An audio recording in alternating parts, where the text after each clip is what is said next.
사도 바울이 오늘 여러분과 저에게 너무너무 소중한, 우리가 인생에 있어서 우리도 알지 못하는 허물과 실수를 벌어지는 일들이 너무나 많이 있습니다. 왜 그러한 일들이 벌어지는가? 세 가지 주제를 다루는데, 사람의 판단, 또 우리 속에서 하는 양심의 판단, 그리고 마지막 하나님의 판단에 이 가려져 있는 실체를 바로 알고 살아야 우리가 허물 없이, 그릇됨이 없이 우리가 삶에 임할 수 있다고 하는 거예요. 먼저 사람은, 많은 사람들이 모이는 곳에는 서로 장점과 단점이 있습니다. 많이 배운 사람이나 그렇지 못한 사람이나, 돈이 많은 사람이나 그렇지 못한 사람, 장점과 단점을 갖고 살아가기 때문에 무슨 일이 벌어지냐면 서로 비판하고 판단하는 일이 벌어집니다. 단순히 그저 어드바이스 정도로 비판하는 일에 그치면 좋겠는데, 이것이 도가 지나치면요 어떠한 일까지 벌어지냐면 분쟁이 일어납니다.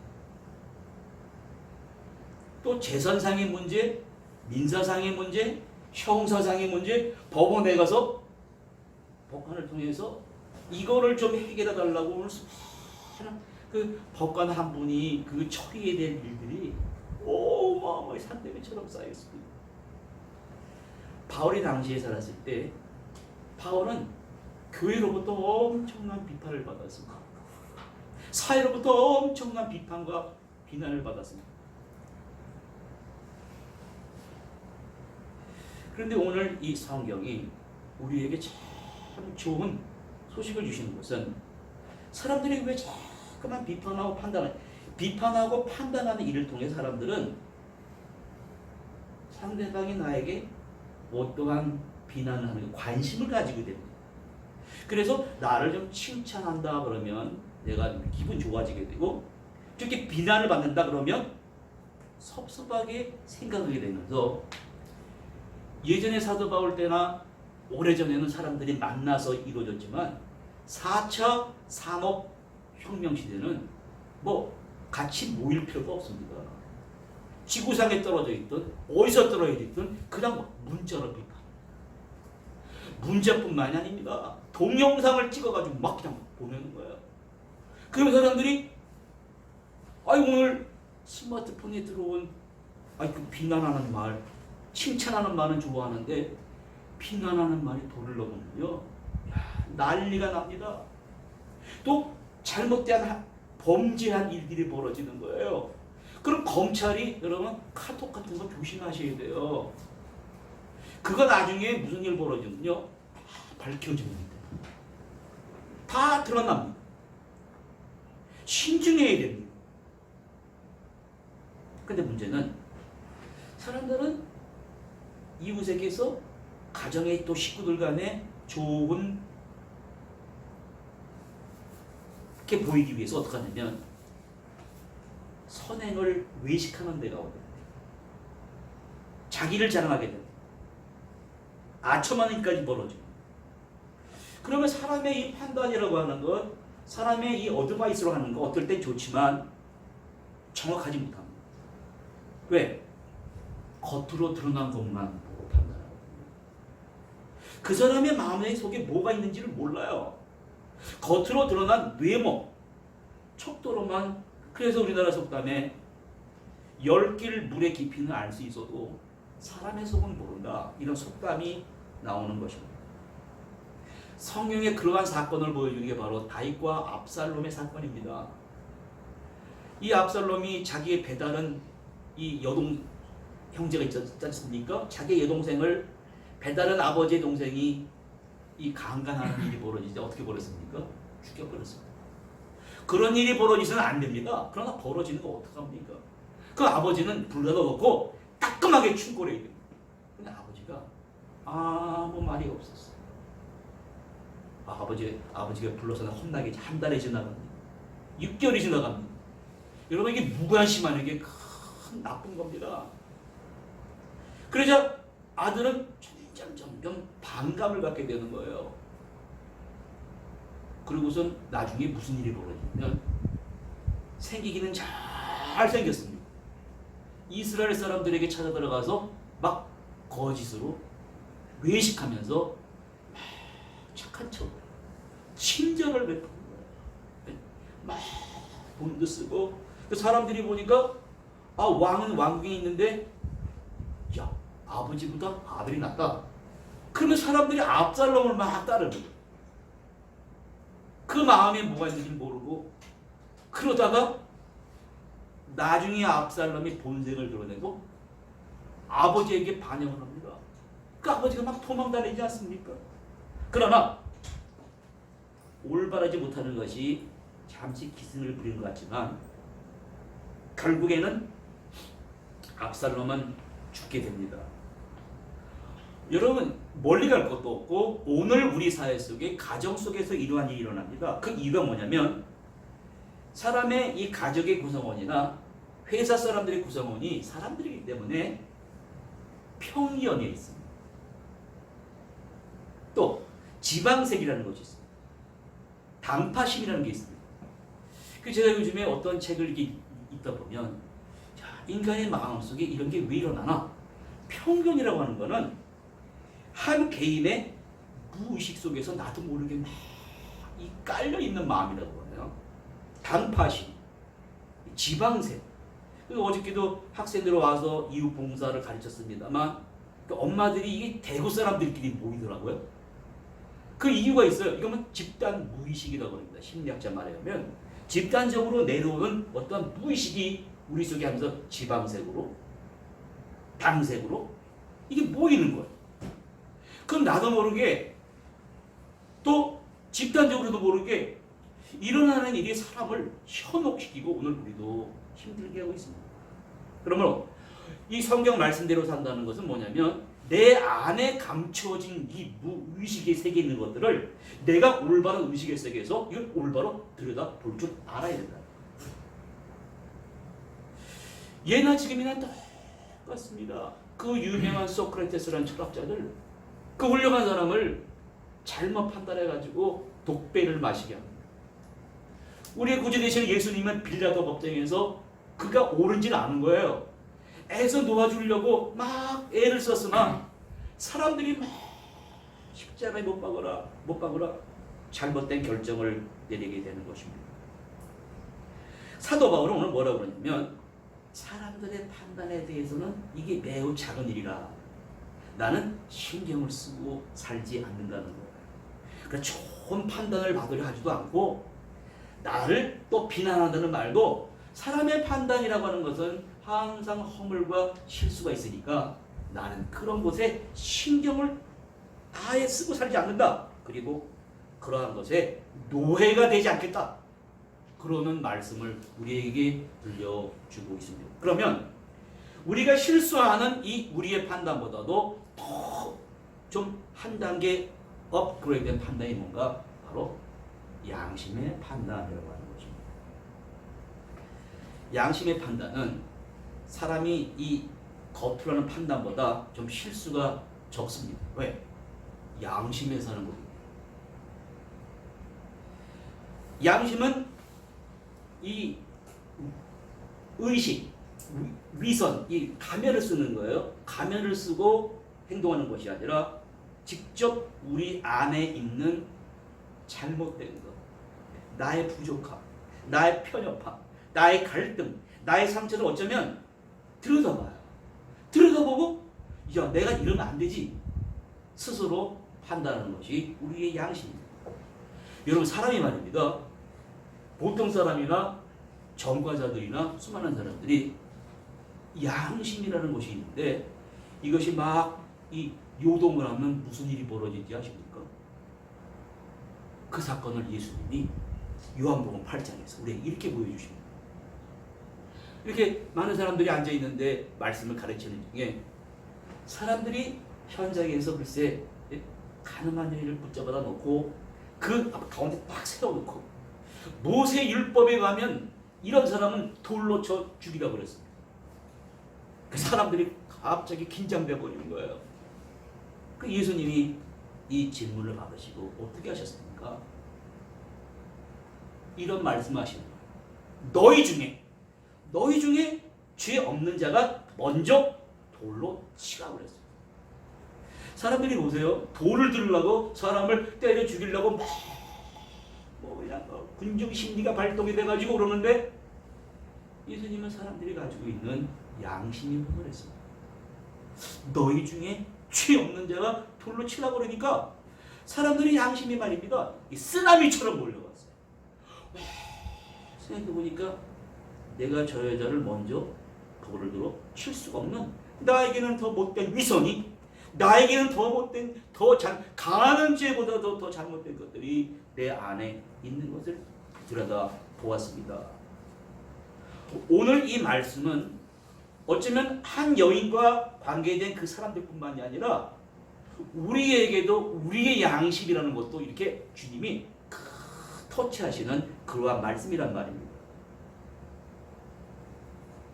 그런데 성경 말씀은 이 양심의 판단이라는 것도 좀 정확치 않다고 얘기합니다. 여러분 양심은, 여러분 각자 갖고 있는 우리 양심은 나침판과 같습니다.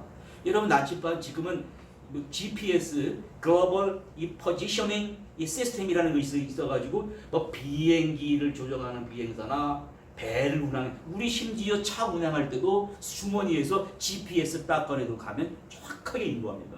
근데 옛날에 이런 게 없었거든요. 옛날에 나침판으로 했습니다. 나침판은 이 지구 자체가 거대한 자석이기 때문에 나침판에는 항상 북쪽을 가르치고 다른 남쪽을 가르칩니다.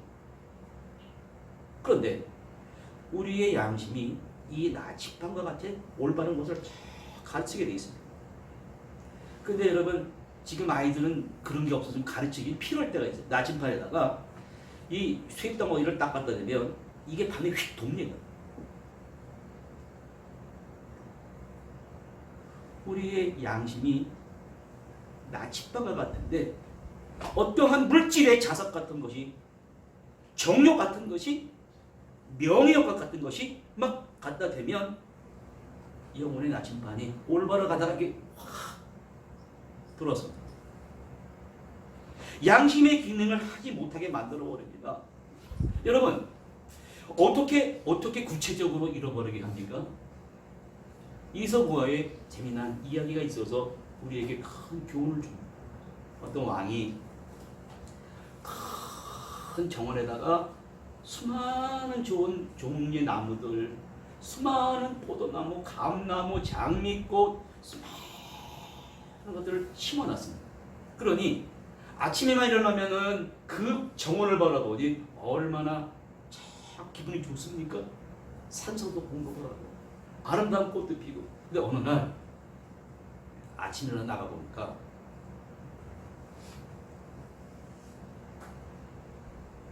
모든 나무들이 쭉 시들어 있었어. 아니, 모든 사람의 신선한 공기와 아름다운 꽃과 탐스러운 열매를 이 제공해드릴 나무들이 불이 쭉 쳐져가지고, 그래서 이 왕이 먼저 감나무에게 물어요. 시절을 따라서 아름다운 열매를 맺었는데 뭐라고 그러냐면, 저는 감나무로서 감이라는 열매를 내고 있지만 내가 보기에 저 옆에 푸른 소나무가 키가 크다는 거죠. 덕가 첨첨 큰 키를 자라가면서 푸른 잎이 꽂아 있는데 사람들이 그것만 쳐다본다는 거예요. 그래서 나는 이렇게 우울해서 견딜 수가 없습니다. 그래서 왕이 아니 세상에 이럴 수가 있나 가지고 푸른 소나무한테 갔습니다. 푸른 소나무 가니까 고독해하는 거예요. 야, 너는 왜 큰 키를 자랑하는데 고독해하냐 그러니까 뭐라고 그러냐면, 사람들이 나를 바라보다가 뭘 바라보냐면 포도나무를 보면서 포도나무에 참스러운 열매들이 맺혀 있거든요. 그 열매를 보고 사람들이 따먹는 거를 좋아해가지고 나는 그것이 나에게 없어서 이렇게 너무너무 슬프다는 거예요. 그래서 왕이 포도나무에 갔습니다. 이 포도나무 보니까 포도나무는 더 우울해. 밤에 잠도 못 자고 우울해합니다. 그래서 포도나무에게 다른 사람들이 너를 보고 너는 왜 이렇게 우울해하냐 그러니까 잠도 못 자고 그러니까 포도나무가 뭐라 그러냐면 저 장미꽃을 보세요. 사람들이 다 장미꽃만 쳐다본대요. 저 이쁘다고 저 가시가 있는지도 모르고 장미꽃 보고 이쁘다고 저는 그 말이 듣기 싫어서 이렇게 축 쳐져 있습니다. 참 왕이 너무나 기가 막혀가지고 호텔에 가지고 걸어가고 있는데 이렇게 이쁜 들풀이 이건 스파트 필름이라는 이 꽃이더라고요. 이게 컴컴한 데서 되게 꽃을 피워요. 이런 비슷한 꽃이 쫙 펴 있는 거예요. 그래서 이 꽃에 뭐라 그러냐면 야 너보다 이쁜 장미꽃과 포도나무와 소나무들은 다 축 처져 있는데 너는 뭐가 이쁘다고 이렇게 활짝 웃으면서 표현이 그러니까 이 꽃이 뭐라는 줄 아십니까? 저는 왕이 저를 보고 바라보고 기뻐하시는 그 자체가 좋아서 이게 꽃을 쫙 피우면서 웃고 있습니다. 여러분 사람의 이 비극이라고 하는 거 가만히 보시기 바랍니다. 사람이 비극을 만들어내려고 그러는 게 아니에요. 이게 어디서 시작된다는 것입니까? 돈이 없다고 아닙니다. 저 사람보다 많이 못 배웠다고? 저 장미꽃보다 내 못생겼다고? 거기서 비극이 오는 게 아닙니다. 어디서 오냐면 내면 속에서 죽어가고 있어요. 뭔가가 죽어가고 있단 말입니다. 그래서 도덕도, 영감도, 꿈도, 이상도 다 살아버리고 우울해하는 소나무처럼, 감나무처럼, 포도나무처럼, 저 장미꽃처럼 그렇게 살아가고 있다는 말입니다. 사람은 가족과 더불어, 이웃과 더불어 항상 얼굴과 얼굴을 맞대면서 환하게 웃으면서 대화하면서 그렇게 웃어야 된다고 합니다. 그런데 사람들이 그러한 일이 없으니까 뭐가 오냐면 정신의 이상이 옵니다.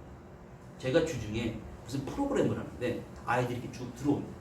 이 네팔에서 같이 동역하시는 분들이 직접 보셨어요. 어떤 아이는 밝게 들어옵니다. 어떤 애는 우울하게 들어옵니다. 아이들부터 갈라져 있다니까요. 어린의 세계를 대변하는 것입니다. 가정이 행복한 아이들은 와서 웃습니다. 같이 나눠줍니다. 과자부터 나눠준다니까요. 근데 가정에서 부터 뭐가 잘못돼 들어오는 아이들은 집안에서 나만 위하는데 여기 오면 이렇게 죽어버려야 되는 게 이걸 막 싫어해요. 그리고 이게 막 짜증을 부립니다. 막 들어 눕습니다.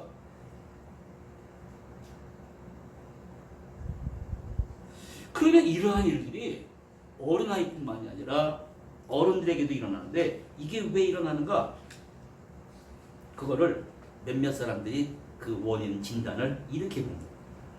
태어나면서부터 사람들은 알게 모르게 다 상처도 받고 갈등도 있고 뭐가 돈도 좀 부족하고 스트레스도 있고 이게 눈에 보이지 않는 무의식 속에 쫙 가라앉아 있습니다. 그런데 가라앉아 있다가 생활 속에서 내가 감당할 수 없는 인간관계 속에서나 경제적인 문제 속에서나 이게 문제가 딱 터지면 이게 확 튀어 올라옵니다. 그러면서 어떻게 이걸 방어 기제라고 합니다. 그러면서 어떻게 나타나냐면은 이러면 안 되지. 자신을 막 오간다. 어떤 사람은 그걸 막 합리화시켜. 어떤 사람이 제일 무서운 게 뭐냐면 투사라고 하는 것입니다. 자기가 기쁜 나쁘고 심리적으로 충동 느끼는 것은 그 사람의 문제거든요. 그런데 이게 현실의 문제로 착각합니다. 그러고서는 팍 하고 폭발시켜버립니다. 이걸 투사라고 합니다. 그래서 한번 투사시켜버리면 돌아올 수 있는 길로 나아가게 된단 말입니다. 오늘 대중매체를 보시기 바랍니다. 경제인이나 교수나 의사나 판검사나 팍 터져난 사건을 보면 그 컨트롤이 안 되는 사람들입니다. 성경에서는 그러한 사람들을 어떻게 표현하냐면 우리나라 말이 조금 이게 과장되게 좀 별로 기분이 안 좋아 이 말 들으면 화인 맞은 양심이다 그러는데 원래 원어의 뜻이 이렇습니다. 원어의 뜻은 제가 원어를 이 유대인 학자들이 제일 번역을 잘한 그 제유시 바이블에 이렇게 번역을 했습니다. Such teaching come from the hypocrisies of liars whose own consciences have been burned. 그랬습니다. 이 말은 무슨 말이냐면 인생의 올바른 지표와 나치판이 되어야 될 이 지표가 불에 타버렸어요. 불에 타버렸어요. 불에 타버렸으니 이 우리의 인생길이 올바로 가르쳐야 될 방향이 없다는 말입니다. 그러니 외식하면서 살아가는 거예요. 가면 쓰고 살아가는 거예요. 양심이 불에 다 번아웃 됐으니까는 찬 것이 왔는데 찬 것인지도 모르고 더운 것이 왔는데 더운지도 모르고 그래서 어떤 사람은 이런 사람이 있습니다. 어떠한 양심이 기능을 발휘해야 되는데 뭐냐면 양심이 이런 말도 안 하고 저런 말도 안 하고 이 방관할 때가 있어요. 그럼 뭐라 그러냐면 내 양심은 괜찮다 그래요. 그게 아닙니다. 그러면 어떻게 해야 돼요? 우리가 다 여기 걸려 넘어갑니다. 그게 다 실수라는 거예요. 그럼 어떻게 해야 됩니까? 하는 방법이 있습니다. 이런 말이 들을 때 심리학자들은 뭐라냐면 그러한 부정적인 것, 억압된 것, 스트레스가 올라온다 할지라도 이것을 내 가정에서 인간관계 속에서 이거를 한번 잘 부정적인 감정들을 승화라는 또 방어 기제가 있다네. 승화시켜서 많은 사람들과 조화를 이루는 사람을 정신적으로 건강한 상태라고 합니다. 성경에서는 더 좋은 방어 기제를 우리에게 알려줍니다. 이게 무엇입니까? 하나님의 판단을 기다리라 합니다. 인간의 판단도 양심이란 판단도 말입니다. 믿을 수가 없습니다. 그러나 사도 바울은 하나님의 판단하심이 분명히 한 사람을 향한 있으니 그것을 기다리라. 반드시 때가 되면 하나님께서 올바른 길로, 왜냐하면 하나님은 인간이 볼 수 없는 사람의 의식의 세계도 보이고요. 이게 감춰놨지 않습니까? 그거 다 들여다봐요. 하나님의 눈이라는 글이 나옵니다. 다니면 다 감춰놨다. 그래서 다윗이 걸렸던 거예요. 다윗 왕이 그 12지파를 통일하고 왕이 됐습니다. 하나님의 은혜로 감사해야 돼요. 하나님의 은혜를 떠나면 안 됩니다. 전쟁에 나가서 전쟁을 하는데 전쟁터에서 돌아가가지고 해서는 안 될 일을 벌이고 맙니다. 바세바란 여인을 탐하게 됐어요. 저의 여자를 내 여자로 만들어야 되겠는데 그거는 남의 아내입니다. 그러니까 해서는 안 되는 겁니다. 그런데 뭐라 생각하냐면 같이 자라고. 근데 우리나라는 내 전우들이 전쟁에서 목숨이 오가는 그러한 전쟁하고 있는데 내가 어떻게 아내와 잠자리를 할 수 있습니까? 그리고 집에 안 들어가고 성전에서 잡니다. 그게 정상이죠. 그렇게 봤으면은 다윗이 깨달아야 되는 거예요. 점점 무뎌집니다. 말 안 들으니까 어떡합니까? 전쟁터에 제일 최전방에 내보내서 죽게 하라고. 여러분, 사람의 양심이 무뎌지면 이렇게 무서워집니다. 간음죄를 저지르고 살인 방종죄를 저지르고, 자 여기서 끝나면 그냥 다윗은 죽는 거예요. 그런데 하나님의 판단이 기다리십니다. 하나님이 기도 많이 하는 나단 선지자를 통해서 그에게 하나님의 판단을 가르쳐 주십니다. 왕 앞에 가서 어떠한 비유를 들어서 얘기를 합니다. 왕이시 이 말을 듣고 올바른 판단해달라고. 그럼 무슨 얘기를 합니까? 어떤 두 사람이 살았는데 한 사람은 엄청난 부자입니다. 이 사람은 낙타도 있고 수마양도 있고 염소도 있고 어마어마하게 부자입니다. 그런데 한 사람은 가난합니다. 가난해서 동물이라고는 어린 양 하나밖에 없습니다. 이 어린 양이 너무너무 귀해서 같이 밥도 먹고 잘 때 같이 품에 안고 자기도 합니다. 그런데 어느 날 이 부잣집에 손님이 왔다는 거예요. 손님이 와가지고 자기 양을 잡아가지고 자기 손님을 대접해야 되는데 어떻게 했습니까? 이웃집 보니까 내게 아까운 거예요. 저 가난한 사람을 집에 가가지고 확 뺏어왔어. 그 어린 남녀를 죽였어. 그걸 잡아서 손님을 대접했어. 왕이시 이거 어떻게 일입니까? 근데 다윗왕이 듣더니 그런 놈을 살려둬서 안 된다는 거예요. 당장 잡아서 죽여라는 거예요. 그때 나단 던져 뭐라냐면 당신이 바로 그 사람입니다. 여러분 잘 들어보시고 그런다.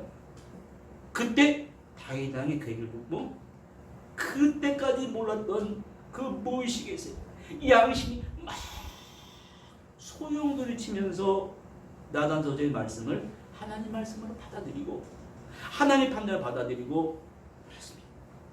내가 죄인입니다. 내가 죄를 지었어.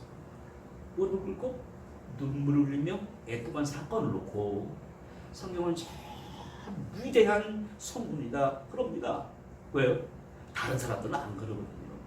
기적하면요 막 성질을 부리고 왕인데 한 여자쯤 할 수 있는 게 내 뜻이지 저는 목을 베라 다 그럽니다. 그래서 사도 바울이 여기서는 이렇게 말하는 거예요. 이제부터 나는 이렇게 살아야 됩니다.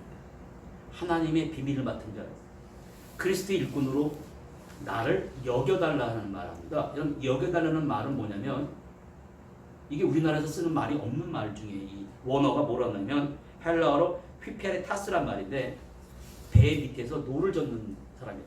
너희는 나를 그리스도의 청지기로 죽임의 노예로 배를 젓는 자로 여겨라 그러는 거예요. 지금은 그런 게 없습니다만은 옛날에는 큰 배를 이 바람의 힘에 의해서나 이 노를 젓는 힘에 의해서 배를 움직였습니다. 그 배 큰 밑에는 수많은 사람 노예들이 하이들이 그래서 막 노를 젓습니다. 수십 명.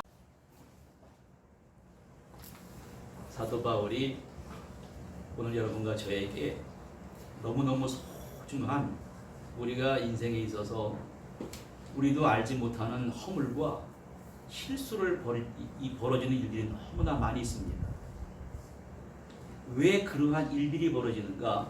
세 가지 주제를 다루는데 사람의 판단, 또 우리 속에서 하는 양심의 판단, 그리고 마지막 하나님의 판단에 이 가려져 있는 실체를 바로 알고 살아야 우리가 허물 없이 그릇됨이 없이 우리가 삶에 임할 수 있다고 하는 거예요. 먼저 사람은 많은 사람들이 모이는 곳에는 서로 장점과 단점이 있습니다. 많이 배운 사람이나 그렇지 못한 사람이나 돈이 많은 사람이나 그렇지 못한 사람 장점과 단점을 갖고 살아가기 때문에 무슨 일이 벌어지냐면 서로 비판하고 판단하는 일이 벌어집니다. 단순히 그저 어드바이스 정도로 비판하는 일에 그치면 좋겠는데 이것이 도가 지나치면요 어떠한 일까지 벌어지냐면 분쟁이 일어납니다. 또 재산상의 문제, 민사상의 문제, 형사상의 문제, 법원에 가서 법관을 통해서 이거를 좀 해결해 달라고 오늘 그 법관 한 분이 그 처리해야 될 일들이 어마어마하게 산더미처럼 쌓였습니다. 바울이 당시에 살았을 때 바울은 교회로부터 엄청난 비판을 받았습니다. 사회로부터 엄청난 비판과 비난을 받았습니다. 그런데 오늘 이 성경이 우리에게 참 좋은 소식을 주시는 것은 사람들이 왜 자꾸만 비판하고 판단하는 일을 통해 사람들은 상대방이 나에게 어떠한 비난을 하는 관심을 가지게 됩니다. 그래서 나를 좀 칭찬한다 그러면 내가 기분 좋아지게 되고 이렇게 비난을 받는다 그러면 섭섭하게 생각하게 되면서 예전에 사도 바울 때나 오래전에는 사람들이 만나서 이루어졌지만 4차 산업혁명 시대는 뭐 같이 모일 필요가 없습니다. 지구상에 떨어져 있든 어디서 떨어져 있든 그냥 문자로 비판. 문자뿐만이 아닙니다. 동영상을 찍어가지고 막 그냥 보내는 거예요. 그럼 사람들이 오늘 스마트폰에 들어온 그 비난하는 말, 칭찬하는 말은 좋아하는데 비난하는 말이 도를 넘으면요, 난리가 납니다. 또 잘못된 범죄한 일들이 벌어지는 거예요. 그럼 검찰이 여러분 카톡 같은 거 조심하셔야 돼요. 그거 나중에 무슨 일 벌어지면요, 다 밝혀집니다. 다 드러납니다. 신중해야 됩니다.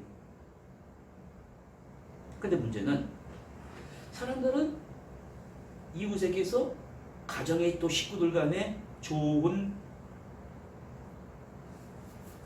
게 보이기 위해서 어떻게 하냐면 선행을 외식하는 데가 오거든요. 자기를 자랑하게 됩니다. 아첨하는 일까지 벌어져요. 그러면 사람의 이 판단이라고 하는 것, 사람의 이 어드바이스로 하는 거 어떨 땐 좋지만 정확하지 못합니다. 왜? 겉으로 드러난 것만 보고 판단하거든요. 그 사람의 마음의 속에 뭐가 있는지를 몰라요. 겉으로 드러난 외모, 척도로만. 그래서 우리나라 속담에 10길 물의 깊이는 알 수 있어도 사람의 속은 모른다, 이런 속담이 나오는 것입니다. 성경에 그러한 사건을 보여주는 게 바로 다윗과 압살롬의 사건입니다. 이 압살롬이 자기의 배다른 이 여동 형제가 있지 않습니까? 자기의 여동생을 배다른 아버지의 동생이 이 강간하는 일이 벌어지지 어떻게 벌었습니까? 죽여버렸습니다. 그런 일이 벌어지서는 안 됩니다. 그러나 벌어지는 거 어떡합니까? 그 아버지는 불러다 놓고 따끔하게 충고를 해요. 근데 아버지가 아무 말이 없었어요. 아버지가 불러서 혼나게 한 달이 지나갑니다. 6개월이 지나갑니다. 여러분, 이게 무관심한 게 큰 나쁜 겁니다. 그러자 아들은 점점 반감을 갖게 되는 거예요. 그리고선 나중에 무슨 일이 벌어지냐면 생기기는 잘 생겼습니다. 이스라엘 사람들에게 찾아 들어가서 막 거짓으로 외식하면서 착한 척, 친절을 베푸는 거예요. 막 돈도 쓰고. 사람들이 보니까 왕은 왕궁에 있는데 야, 아버지보다 아들이 낫다. 그러면 사람들이 압살롬을 막 따르는 거예요. 그 마음에 뭐가 있는지 모르고. 그러다가 나중에 압살롬이 본색을 드러내고 아버지에게 반영을 합니다. 그 아버지가 막 도망다니지 않습니까? 그러나 올바르지 못하는 것이 잠시 기승을 부리는 것 같지만 결국에는 압살롬은 죽게 됩니다. 여러분, 멀리 갈 것도 없고 오늘 우리 사회 속에 가정 속에서 이러한 일이 일어납니다. 그 이유가 뭐냐면 사람의 이 가족의 구성원이나 회사 사람들의 구성원이 사람들이기 때문에 편견이 있습니다. 또 지방색이라는 것이 있습니다. 단파심이라는 게 있습니다. 제가 요즘에 어떤 책을 이렇게 읽다 보면 인간의 마음속에 이런 게 왜 일어나나? 편견이라고 하는 거는 한 개인의 무의식 속에서 나도 모르게 막 이 깔려있는 마음이라고 하네요. 단파심, 지방색.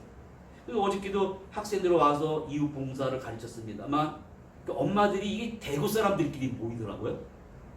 그 이유가 있어요. 이거는 집단 무의식이라고 합니다. 심리학자 말에 의하면 집단적으로 내려오는 어떤 무의식이 우리 속에 하면서 지방색으로, 당색으로 이게 모이는 거예요.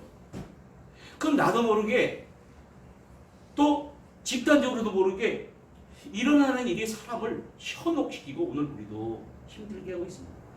그러므로 이 성경 말씀대로 산다는 것은 뭐냐면 내 안에 감추어진 이 무의식의 세계에 있는 것들을 내가 올바른 의식의 세계에서 이걸 올바로 들여다 볼 줄 알아야 된다. 예나 지금이나 똑같습니다. 그 유명한 소크라테스라는 철학자들, 그 훌륭한 사람을 잘못 판단해가지고 독배를 마시게 합니다. 우리의 구주 되시는 예수님은 빌라도 법정에서 그가 옳은지는 아는 거예요. 애서 놓아주려고 막 애를 썼으나 사람들이 막 십자가에 못 박으라 잘못된 결정을 내리게 되는 것입니다. 사도 바울은 오늘 뭐라고 그러냐면 사람들의 판단에 대해서는 이게 매우 작은 일이라 나는 신경을 쓰고 살지 않는다는 거예요. 그러니까 좋은 판단을 받으려 하지도 않고 나를 또 비난한다는 말도 사람의 판단이라고 하는 것은 항상 허물과 실수가 있으니까 나는 그런 것에 신경을 아예 쓰고 살지 않는다. 그리고 그러한 것에 노예가 되지 않겠다. 그러는 말씀을 우리에게 들려주고 있습니다. 그러면 우리가 실수하는 이 우리의 판단보다도 더 좀 한 단계 업그레이드된 판단이 뭔가? 바로 양심의 판단이라고 하는 것입니다. 양심의 판단은 사람이 이 겉으로 하는 판단보다 좀 실수가 적습니다. 왜? 양심에서 하는 겁니다. 양심은 이 의식, 위선, 이 가면을 쓰는 거예요. 가면을 쓰고 행동하는 것이 아니라 직접 우리 안에 있는 잘못된 것, 나의 부족함, 나의 편협함, 나의 갈등, 나의 상처를 어쩌면 들여다봐요. 들여다보고 야 내가 이러면 안 되지 스스로 판단하는 것이 우리의 양심입니다. 여러분 사람이 말입니다. 보통 사람이나 전과자들이나 수많은 사람들이 양심이라는 것이 있는데 이것이 막 이 요동을 하면 무슨 일이 벌어지지 아십니까? 그 사건을 예수님이 요한복음 8장에서 우리에게 이렇게 보여주십니다. 이렇게 많은 사람들이 앉아있는데 말씀을 가르치는 중에 사람들이 현장에서 글쎄 가늠한 여인을 붙잡아 놓고 그 가운데 딱 세워놓고 모세 율법에 가면 이런 사람은 돌로 쳐 죽이라고 그랬습니다. 그 사람들이 갑자기 긴장돼 버리는 거예요. 그 예수님이 이 질문을 받으시고 어떻게 하셨습니까? 이런 말씀하시는 거예요. 너희 중에 죄 없는 자가 먼저 돌로 치라고 그랬어요. 사람들이 보세요. 돌을 들으려고 사람을 때려 죽이려고 그냥 군중 심리가 발동이 돼가지고 그러는데 예수님은 사람들이 가지고 있는 양심이 분별했습니다. 너희 중에 죄 없는 자가 돌로 치라고 그러니까 사람들이 양심이 말입니다. 이 쓰나미처럼 몰려왔어요. 생각해보니까 내가 저 여자를 먼저 돌을 들어 칠 수가 없는 나에게는 더 못된 위선이 나에게는 더 못된 강한 죄보다 더 잘못된 것들이 내 안에 있는 것을 들여다 보았습니다. 오늘 이 말씀은 어쩌면 한 여인과 관계된 그 사람들뿐만이 아니라 우리에게도 우리의 양심이라는 것도 이렇게 주님이 터치하시는 그러한 말씀이란 말입니다. 그런데 성경 말씀은 이 양심의 판단이라는 것도 좀 정확치 않다고 얘기합니다. 여러분 양심은 여러분 각자 갖고 있는 우리 양심은 나침판과 같습니다. 여러분 나침판 지금은 GPS 글로벌 이 포지셔닝 이 시스템이라는 것이 있어가지고 뭐 비행기를 조정하는 비행사나 배를 운항 우리 심지어 차 운항할 때도 주머니에서 GPS 딱 꺼내도 가면 정확하게 인도합니다. 근데 옛날에 이런 게 없었거든요. 옛날에 나침판으로 했습니다. 나침판은 이 지구 자체가 거대한 자석이기 때문에 나침판에는 항상 북쪽을 가르치고 다른 남쪽을 가르칩니다. 그런데 우리의 양심이 이 나침판과 같은 올바른 것을 가르치게 되어 있습니다. 그런데 여러분 지금 아이들은 그런 게 없어서 가르치기 필요할 때가 있어요. 나침판에다가 이 쇳덩어리를 딱 갖다 대면 이게 밤에 휙 돕니다. 우리의 양심이 나침판과 같은데 어떠한 물질의 자석 같은 것이 정욕 같은 것이 명예욕과 같은 것이 막 갖다 대면 영혼의 나침판이 올바로 가다랗게 확 들어섭니다. 양심의 기능을 하지 못하게 만들어 버립니다. 여러분, 어떻게 구체적으로 잃어버리게 합니까? 이서구와의 재미난 이야기가 있어서 우리에게 큰 교훈을 줍니다. 어떤 왕이 큰 정원에다가 수많은 좋은 종류의 나무들, 수많은 포도나무, 감나무, 장미꽃, 수많은 것들을 심어놨습니다. 그러니 아침에만 일어나면은 그 정원을 바라보니 얼마나 참 기분이 좋습니까? 산소도 공급을 하고 아름다운 꽃도 피고. 근데 어느 날 아침에 나가 보니까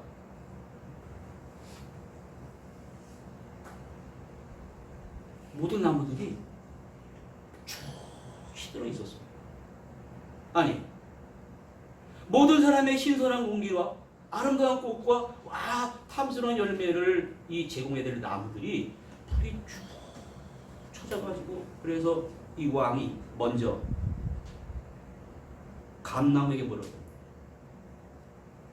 시절을 따라서 아름다운 열매를 맺었는데 뭐라고 그러냐면, 저는 감나무로서 감이라는 열매를 내고 있지만 내가 보기에 저 옆에 푸른 소나무가 키가 크다는 거죠. 덕가 청청 큰 키를 자라가면서 푸른 잎이 꽂아 있는데 사람들이 그것만 쳐다본다는 거예요. 그래서 나는 이렇게 우울해서 견딜 수가 없습니다. 그래서 왕이 아니 세상에 이럴 수가 있나 가지고 푸른 소나무한테 갔습니다. 푸른 소나무 가니까 고독해하는 거예요. 야, 너는 왜 큰 길을 자랑하는데 고독하냐 그러니까 뭐라고 그러냐면, 사람들이 나를 바라보다가 뭘 바라보냐면 포도나무를 보면서 포도나무에 참스러운 열매들이 맺혀 있거든요. 그 열매를 보고 사람들이 따먹는 거를 좋아해가지고 나는 그것이 나에게 없어서 이렇게 너무너무 슬프다는 거예요. 그래서 왕이 포도나무에 갔습니다. 포도나무 보니까 포도나무는 더 우울해. 밤에 잠도 못 자고 우울해합니다. 그래서 포도나무에게 다른 사람들이 너를 보고 너는 왜 이렇게 우울해하냐 그러니까 잠도 못 자고 그러니까 포도나무 뭐라 그러냐면, 저 장미꽃을 보세요. 사람들이 다 장미꽃만 쳐다본대요. 저 이쁘다고, 저 가시가 있는지도 모르고 장미꽃 보고 이쁘다고 저는 그 말이 듣기 싫어서 이렇게 쭉 쳐져 있습니다. 참 왕이 너무나 기가 막혀가지고 호텔에 걸어가고 있는데 이렇게 이쁜 들풀이, 이건 스파트 필름이라는 이 꽃이더라고요. 이게 컴컴한 데서도 이게 꽃을 피워요. 이런 비슷한 꽃이 쫙 펴 있는 거예요. 이 꽃에 뭐라 그러냐면, 야, 너보다 이쁜 장미꽃과 포도나무와 소나무들은 다 축 처져 있는데 너는 뭐가 이쁘다고 이렇게 활짝 웃으면서 표현이 그러니까 이 꽃이 뭐라는지 아십니까? 저는 왕이 저를 보고 바라보고 기뻐하시는 그 자체가 좋아서 이게 꽃을 쫙 피우면서 웃고 있습니다. 여러분, 사람의 이 비극이라고 하는 거 가만히 보시기 바랍니다. 사람이 비극을 만들어내려고 그러는 게 아니에요.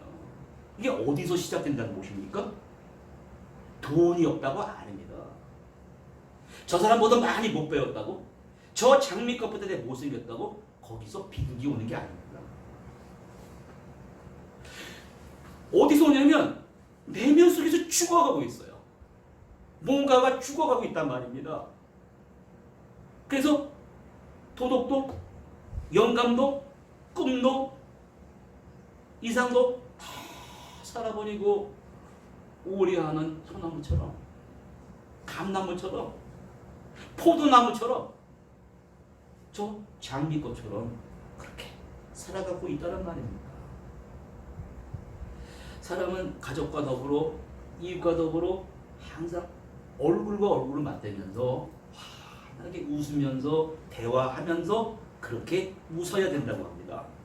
그런데 사람들이 그러한 일이 없으니까 뭐가 오냐면 정신의 이상이 옵니다. 제가 주중에 무슨 프로그램을 하는데 아이들이 이렇게 쭉 들어옵니다. 이 네팔에서 같이 동역하시는 분들이 직접 보셨어요. 어떤 아이는 밝게 들어옵니다. 어떤 애는 우울하게 들어옵니다. 아이들부터 갈라져 있다니까요. 어린의 세계를 대변하는 것입니다.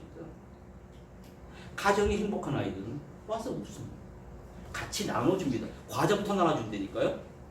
근데 가정에서부터 뭐가 잘못돼 들어오는 아이들은 집안에서 나만 위하는데 여기 오면 이렇게 죽어버려야 되는 게 이걸 막 싫어해요. 그리고 이게 막 짜증을 부립니다. 막 들어 눕습니다.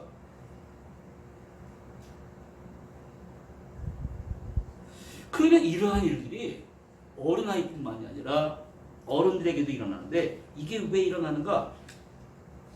그거를 몇몇 사람들이 그 원인 진단을 이렇게 봅니다. 태어나면서부터 사람들은 알게 모르게 다 상처도 받고 갈등도 있고 뭐가 돈도 좀 부족하고 스트레스도 있고 이게 눈에 보이지 않는 무의식 세계에 쫙 가라앉아 있습니다.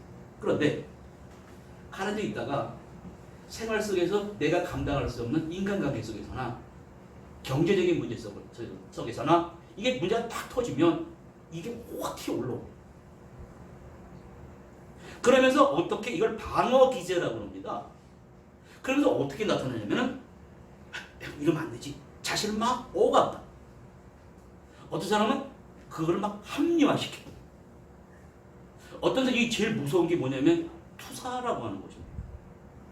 자기가 기쁜 나쁘고 심리적으로 충동 느끼는 것은 그 사람의 문제거든요. 그런데 이게 현실의 문제로 착각합니다. 그러고서는 팍 하고 폭발시켜버립니다. 이걸 투사라고 합니다. 그래서 한번 투사시켜버리면 돌아올 수 있는 길로 나아가게 된단 말입니다. 오늘 대중매체를 보시기 바랍니다. 경제인이나 교수나 의사나 판검사거나 팍 터져난 사건을 보면 그 컨트롤이 안 되는 사람들입니다. 성경에서는 그러한 사람들을 어떻게 표현하냐면 우리나라 말이 조금 이게 과장되게 좀 별로 기분이 안 좋아 이 말 들으면 화인 맞은 양심이다 그러는데 원래 원어의 뜻이 이렇습니다. 원어의 뜻은 제가 원어를 이 유대인 학자들이 제일 번역을 잘한 그 제유시 바이블에 이렇게 번역을 했습니다. Such teaching come from the hypocrisies of liars whose own consciences have been burned. 그랬습니다. 이 말은 무슨 말이냐면 인생의 올바른 지표와 나침반이 되어야 될 이 지표가 불에 타버렸어요. 불에 타버렸어요.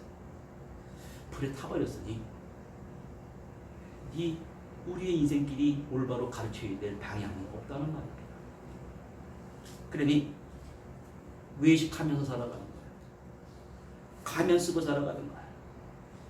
양심이 불에 타 burn out 됐으니까는 찬 것이 왔는데 찬 것인지도 모르고 더운 것이 왔는데 더운지도 모르고 그래서 어떤 사람도 이런 사람이 있습니다.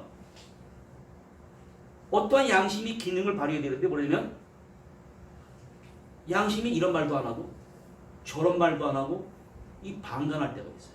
그럼 뭐라 그러냐면 내 양심은 괜찮다 그래. 그게 아닙니다. 그러면 어떻게 해야 돼요? 우리가 다 여기 걸려 넘어갑니다. 그게 다 실수라는 거예요. 그럼 어떻게 해야 됩니까? 하는 방법이 있습니다. 이런 말이 들을 때 심리학자들은 뭐라냐면 그러한 부정적인 것, 억압된 것, 스트레스가 올라온다 할지라도 이것을 내 가정에서 인간관계 속에서 이거를 한번 잘 부정적인 감정들을 승화라는 또 방어 기제가 있다네. 승화시켜서 많은 사람들과 조화를 이루는 사람을 정신적으로 건강한 상태라고 합니다. 성경에서는 더 좋은 방어 기제를 우리에게 알려줍니다. 이게 무엇입니까? 하나님의 판단을 기다리라 합니다. 인간의 판단도 양심이란 판단도 말입니다. 믿을 수가 없습니다. 그러나 사도 바울은 하나님의 판단하심이 분명히 한 사람을 향한 있으니 그것을 기다리라.